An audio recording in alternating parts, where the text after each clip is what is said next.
ओम शांति। आप सभी godly student को बहुत बहुत स्वागत एवं हार्दिक अभिनंदन है। आज हम पढ़ने जा रहे हैं साकार मुरली 2 मार्च 2021 पार्ट 5। तो आज हम सुनते हैं स्वयं पतित पावन ज्ञान का सागर सर्व की सदगति दाता परमात्मा शिव हमारे लिए कौन से श्रीमत देने जा रहे हैं। तो बहुत ही आनंदित मन में आत्माभिमानी स्थिति में परमात्मा के महावाक्य सुनते हैं। त्रिमूर्ति शिव भगवान उवाच। भगवान निराकार जो ज्ञान का सागर है वो बेट बच्चों को समझाते हैं कि भगवान एक है। भारतवासियों को ये पता नहीं। तो भगवान कौन है? भगवान निराकार जो ज्ञान का सागर है। हर धर्म की आत्माएं परमात्मा को निराकार के रूप में पूजती हैं और वही निराकार जो ज्ञान का सागर है वो बच्चों को बैठ समझाते हैं कि भगवान एक है। तो भगवान ये चीज़ पक्का करवाते हैं कि भगवान एक है, लेकिन भारतवासियों को ये पता नहीं।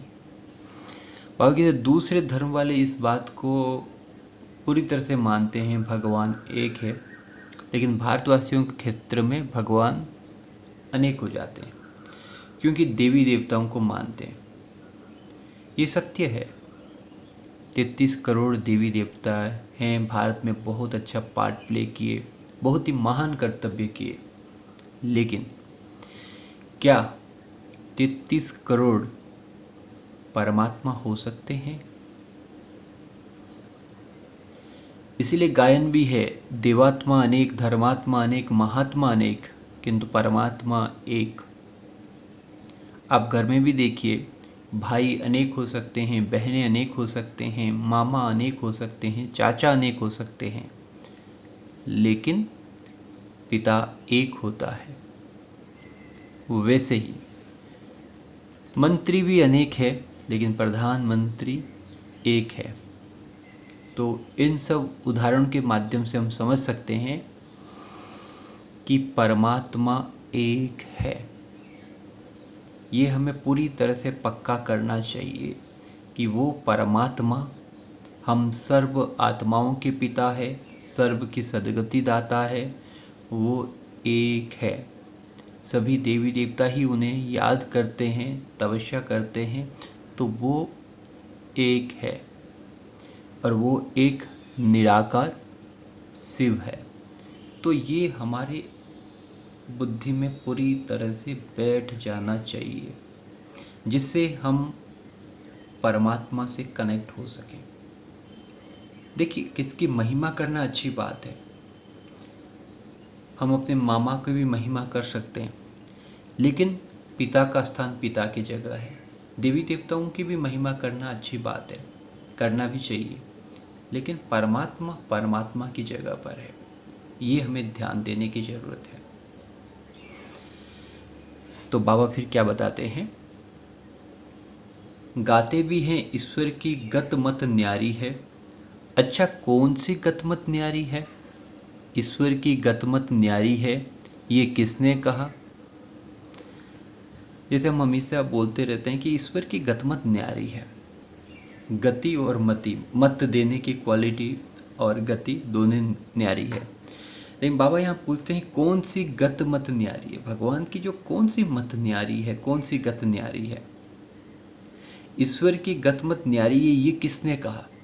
तो यहाँ पे 2 सवाल है कि भगवान की कौन सी गतमत न्यारी है, और ये जो बोलते हैं कि गतमत न्यारी ही, ये कौन बोलते हैं? तो थोड़ा सोचना है हमें। बाबा ने 2 प्रश्न पूछे। कौन ये बताते हैं कि गतमत न्यारी है, और ईश्वर की कौन सी गतमत न्यारी है? अब देखते हैं कि आपका उत्तर सही है नहीं है। वो नेक्स्ट पैराग्राफ में बाबा उत्तर देते हैं। आत्मा कहती है उसकी सद्गति के लिए जो मत है उसको श्रीमत कहा जाता है। कल्प कल्प तुमको आकर समझाता हूँ मन मना भव। तो उत्तर क्या हुआ? ये कौन कहता है? आत्मा कहती है। उसकी सदगति के लिए जो मत देते हैं भगवान, जो हमारी सदगति के लिए जो मन देते हैं, मत देते हैं, उसको श्रीमत कहा जाता है। तो कौन सी गतमत हुई? श्रीमत। कौन कहता है? आत्मा कहती है। सवाल कौन पूछता है? आत्मा, शरीर नहीं। तो बाबा हमें आत्माभिमानी स्थिति में ले जा रहे हैं कि हे बच्चे, जो भी कर रही है वो आत्मा, जो प्रश्न पूछ रही, जो कुछ कर रही है आत्मा। और भगवान कहते हैं मेरी मत है श्रीमत, इसलिए श्रीमत भगवत गीता। श्री मतलब श्रेष्ठ, मत मतलब भगवान की। तो भगवान की मत सबसे ऊंची है, तो वही श्रीमत सबसे ऊंची गायन है। कौन सी श्रीमत? श्रीमत में भी कौन सी श्रीमत? कल्प कल्प तुमको आकर समझाते हैं मन मना भव। बाबा कहते हैं हर कल्प में मैं तुम्हें इस बात का पक्का करता हूं कि मन मना भव। हे मेरे मीठे प्यारे बच्चों, दिल से मुझे याद करो, दिल से मेरे से साथ कनेक्ट करो। ऐसे नहीं कोई इच्छा प्राप्ति, वो नहीं, प्यार भगवान को कभी पिता के रूप में, कभी साजन के रूप में, कभी पुत्र के रूप में, कभी टीचर के रूप में।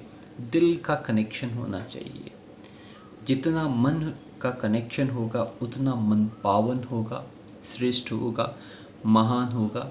और इसी के आधार से हम अपने जीवन के ऊंचे लक्ष्य, मुक्ति और जीवन मुक्ति को प्राप्त कर सकते हैं। इसलिए भगवान बताया मन मना भव, मन से, दिल से मुझे याद करो।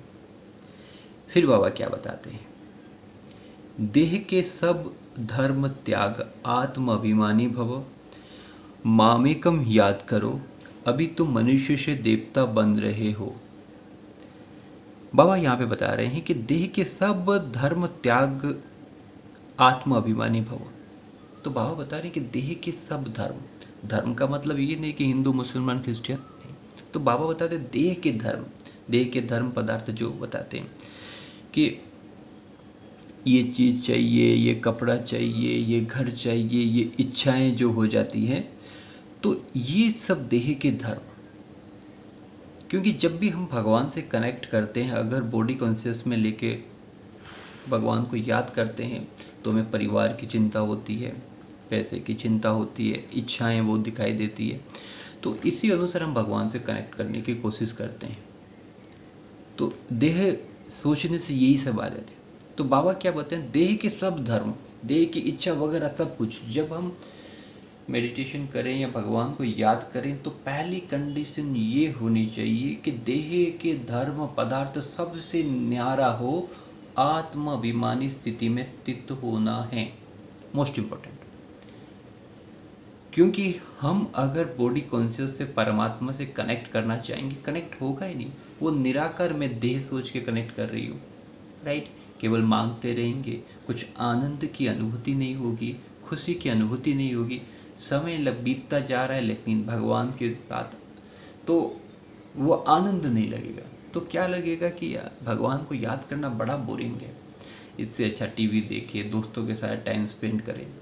क्योंकि फाउंडेशन गलत है।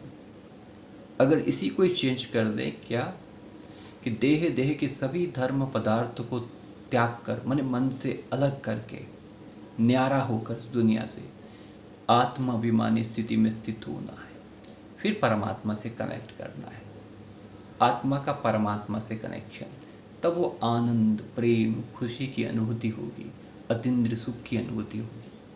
त्याग का मतलब नहीं कि पूरा त्याग, त्याग का मतलब है मन से। जैसे आप देखिए, कमल फूल रहता है पानी के अंदर, लेकिन पानी से न्यारा है, पानी उसको टच नहीं कर सकता। रहना हमको ग्रस्त में, लेकिन उसका आकर्षण हमें ना रहे। हमें रहे कि यह हम सेवा के लिए है, लेकिन लक्ष्य क्या है? मुक्ति, परमात्मा की याद, ये है लक्ष्य। तो ये बार बार अभ्यास करना है। तो इसके लिए, अभ्यास के लिए बार बार यही चिंतन कि मैं आत्मा हूँ, देह के धर्म पदार्थों से अलग हूं। बाबा बताते हैं कि पहले आत्माभिमानी हो, फिर मामेकम, केवल मुझे ही याद करो, मेरे साथ कनेक्ट करो। ये है याद करने की सही युक्ति। भगवान की यही है श्रीमत। आत्माभिमानी स्थिति में होकर परमात्मा को याद करने से करंट मिलेगा। जैसे बताया जाता था ना, God is at high potential, we are at low potential. जब कनेक्ट करते हैं तो high to low the energy is going to flowing. Connection होने के बाद में शक्ति, पावर ऑटोमेटिकली हमारी तरफ प्रवाहित होते हैं और हमें शक्ति, शांति, आनंद की अनुभूति होती है जी।